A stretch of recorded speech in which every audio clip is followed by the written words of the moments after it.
আসসালামু আলাইকুম, সবাই কেমন আছো? নিশ্চয়ই ভালো আছো। আমিও ভালো আছি। আমি তো খুব মজা করছি দেশে। তো আজকে আমার এক বোনের বাসায় যাচ্ছি, দুপুরে দাওয়াত। তো রাস্তা দেখতে দেখতে যাচ্ছি।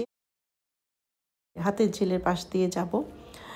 হাতের ঝিলটা সুন্দর, কিন্তু ঝিলটার মধ্যে পানি আশেপাশেটা খুব একটা ক্লিন না।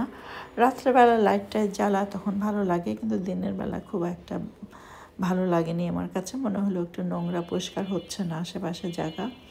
আগে কিন্তু খুব পরিষ্কার ছিল, এখন অত পরিষ্কার করে রাখে না। ওয়েদারটা এত ভালো, তো এইখানে বোনের বাসা চলে আসছি। বোন ছোট্ট একটা বাসা বোনের, তো সুন্দরভাবে সাজিয়েছে।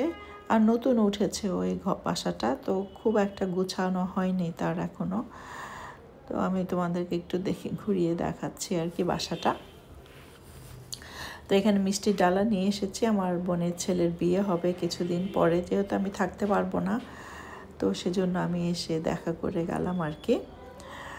আর ঘরটা আসলে বেশ সুন্দর, বেশ খোলামেলা চারিদিকে, কারণ আশেপাশে এখনও বাড়ি ঘরদের সেরকম উঠে নাই। কিছু নতুন বিল্ডিং, কিছু পুরানো বিল্ডিং, সেই মিলেই আছে। তো খাওয়া দাওয়া, গরম হচ্ছে, খাওয়া দাওয়া হবে। বাংলাদেশে আসলে তো খাওয়া দাওয়া হয়, সবসময় খাওয়া দাওয়া হয়, খিদা লাগে না। এটাই হলো প্রবলেম বাংলাদেশে, খিদা লাগার আগেই খাওয়া হয়ে যায়। তা আসার পর থেকেই অনেক ব্যস্ত বাংলাদেশে, দোকানে যেতে হয়, তারপরে দাওয়াত থাকে, নিজেরও একটু ঘুরতে ইচ্ছা করে, সব মিলিয়ে ব্যস্ত থাকা হয়। আর যেহেতু আমি অল্প সময়ের জন্য আসছি, সেজন্য এই অল্প সময়ের মধ্যেই সব কিছু করার চেষ্টা করছি আর কি। কিচেনটা বেশ ভালোই লাগলো আমার কাছে, নতুন তো সব কিছু ভালো লাগছে। ও কাচ্চি বিরিয়ানি খাওয়াবে আজকে, খুবই মজার কাচ্চি বিরিয়ানি।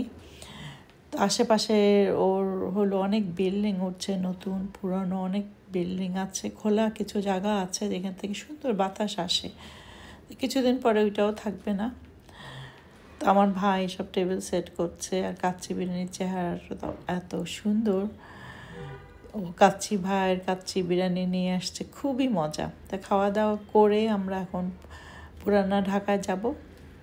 আমি বাখরকানি কিনবো, বাখরকানি কিনতে এখন চকবাজারের দিকে যাচ্ছি। আর এত জ্যাম ছিল, আমরা বসে বসে মনে হয় যাচ্ছি, মানে হেঁটেও যাচ্ছি না মনে হচ্ছে, এত স্লো। তো অনেক দিন পুরানা ঢাকা অবশ্য আসা হয়নি আমার। তো দেখছি আর কি, ঢাকার পুরানা বিল্ডিংগুলি আছে আগের মতোই, রাস্তাঘাট অনেক ক্রাউডেড, দোকান অনেক বেশি দোকান, গুলি দেখতে দেখতে যাচ্ছি। তারপরে এই তো বাখরখানির দোকানে চলে আসছি। ছোটোবেলার স্মৃতি মনে হয়ে গেল আর কি, কারণ ছোটোবেলায় অনেক বাখরখানি খেতাম আমি, আর এরকমভাবে বাখরখানি বানিয়ে রাখতো। বাখরখানি নিয়ে হাঁটতে হাঁটতে দেখলাম এক জায়গায় চিতল পিঠা বানাচ্ছে, আর ভাপা পিঠা, ছেলে আর মা মিলে। বেশ ভালো লাগলো, বেশ ক্লিনই আছে মোটামুটি। আর ভর্তা রেখে দিয়েছে এক সাইডে অনেক রকম চিতল পিঠার জন্য। তো অনেকে এসে নিয়ে যাচ্ছে, তো আমি শুধু চিতল পিঠা নিব কয়েকটা। তো আমি বললাম যে আমাকে দাও কয়েকটা বানিয়ে। তো ওর ছেলেটা বানিয়ে দিচ্ছে, মা ছেলে। মাটাও খুব সুন্দর, ছেলেটাও দেখতে ভালো।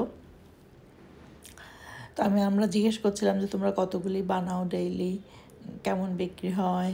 তো ওদের ব্যবসা বেশ ভালোই হয়, অনেক বিক্রি করে ওরা ডেইলি। আর পিঠার সাইজগুলি ওদের খুবই সুন্দর, ছোট ছোট পাতলা পাতলা করে বানিয়ে দিচ্ছে, বেশ ভালো লাগছিল তো পিঠাগুলো। তো অনেকগুলি পিঠা নিয়ে নিয়েছি। আজকের মতো তোমাদের কাছ থেকে বিদায় নিয়ে নিলাম। তোমরা যে যেখানেই থাকো ভালো থাকো, সুস্থ থাকো। আল্লাহ হাফেজ।